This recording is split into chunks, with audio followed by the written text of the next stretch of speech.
Hello, everyone. Welcome to another Bible study. Please like, share, comment, and subscribe if you'd like to join us. We always love to have you here. Today's passage is Genesis 25 through 27. A bit of a longer passage, but it's so good.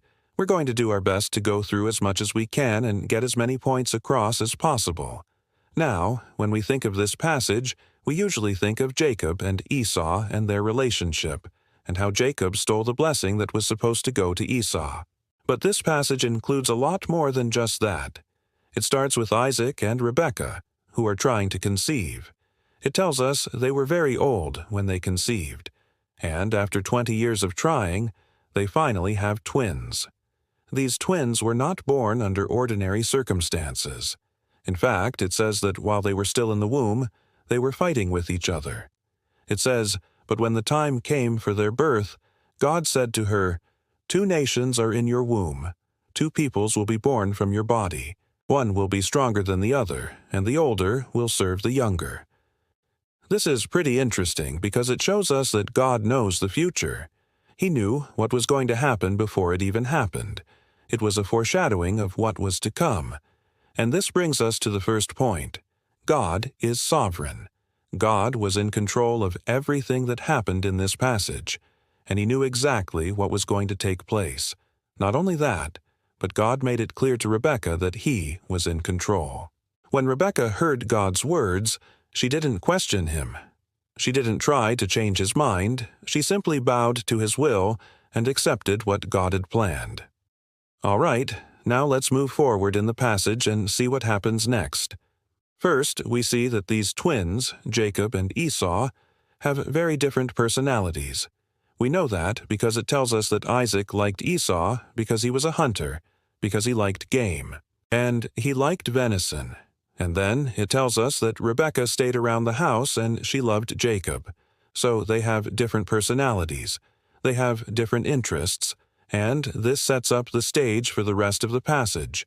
And then we see that Isaac gets old and blind and he calls Esau, his favorite son, and he tells him, "Get me some food, and I will give you a blessing."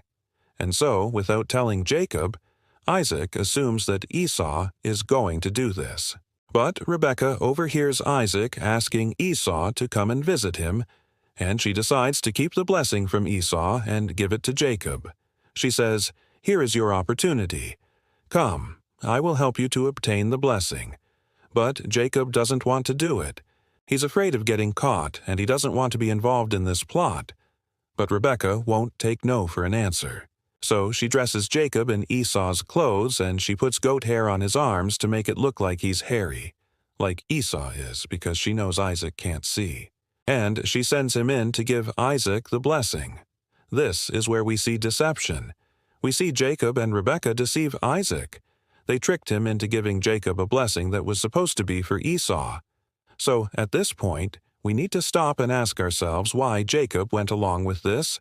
Why did he deceive his own father? Well, there's a couple reasons. First of all, he probably thought that this blessing wasn't actually meant for him. He thought that God made a mistake, and that He meant to give it to Jacob. He also probably felt a little bitter towards his father, Isaac, because he didn't get as much attention as Esau did, and so this was his opportunity to get back at his dad and to be recognized. And lastly, he probably thought that since Esau didn't seem to care about the blessing, then it was okay to take it. He thought that Esau traded his blessing away for a bowl of stew. Remember, that was the deal that they made. So Jacob probably thought, "Why should I let Esau win? He doesn't even care about winning the blessing. He's willing to trade it away for food, so I might as well just take it." Okay, so let's keep reading and see how this situation plays out. We read that Isaac tests Jacob, and he asks Jacob 3 questions. Who are you? Who is coming? And Jacob gives him deceptive answers. And then Isaac asks, "Is that really you, my son Esau?" And Jacob replies, "Yes, it's me." Finally, Isaac gives Jacob the blessing. And after he gives Jacob the blessing, we read that Isaac ate some of the stew that Jacob made. And then the passage says, "When Isaac had finished eating, he said to Jacob, 'Come closer, my son.' And he did so. Then Isaac felt his hands and said, "The hands are surely those of my son Esau, but the voice is Jacob's voice." This is interesting because it tells us that Isaac was able to identify most of Jacob, except for his hands. And this shows us that Isaac was paying close attention to detail. He knew what his son Esau's hands looked like, and Jacob's hands didn't match up. So even though Jacob tried to cover up his hands with goat hair, Isaac could still tell that something was going on. All right, now, let's continue and see what happens next. We read that, soon after Jacob received the blessing, Esau comes in. He comes in with his food, but it was too late. The blessing had already been given, and Isaac was like, "Oh no, this is a big mistake. I think I just gave the blessing to the wrong person." And so he tells Esau, "Look, you're going to live by the sword, and you're going to serve your brother Jacob." And this must have been devastating for Esau. He wanted the blessing, but he ended up getting the opposite of what he wanted. And instead of getting the blessing, he got a curse. So now let's look at the reaction that Esau has. What does he do when he hears this news? Does he accept it? Does he get angry? Well, it says, "When Esau heard these words, he was filled with rage.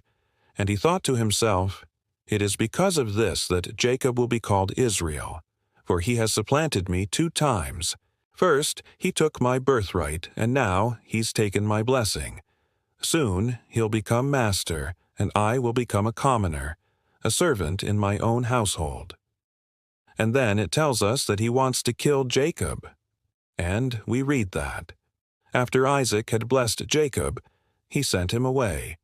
And as Jacob moved away from his father, a man of great wealth, he came to his sister Rachel and said, "Let me spend the night here, please, because I'm exhausted from my journey. And besides, it's getting late." She said, "It's too cold for you to stay out in the open. Stay here with me and my husband." But she said it out of spite, and that night he slept with her sister Leah, and the next morning he realized he had slept with Leah. So what do we learn from this passage? First, we see that Jacob and Esau have a messed up relationship. And I think this is because they competed with each other their whole lives. They both wanted to be number one, and they couldn't see past their own needs and desires. Second, we see that they had a very dysfunctional family. Isaac and Rebekah weren't united in their marriage. They fought against each other and they picked their favorite sons. Third, we see that Jacob and Rebekah deceived Isaac. They tricked him into giving Jacob the blessing that was supposed to be for Esau. And lastly, we see that Esau was filled with rage. He wanted to kill Jacob, and I think this is because Esau was impulsive. He was hot-headed, and he acted without thinking things through. In conclusion, the main thing I want you to take away from this passage is this: do not let your circumstances define you. Jacob and Esau were defined by their circumstances. Jacob was defined by the fact that he was the younger twin, and he was considered the underdog. And Esau was defined by the fact that he was the favorite son, and he was considered the top dog. And so they let those labels define who they were. But you shouldn't do that. You shouldn't let your circumstances define you. You are not your circumstances.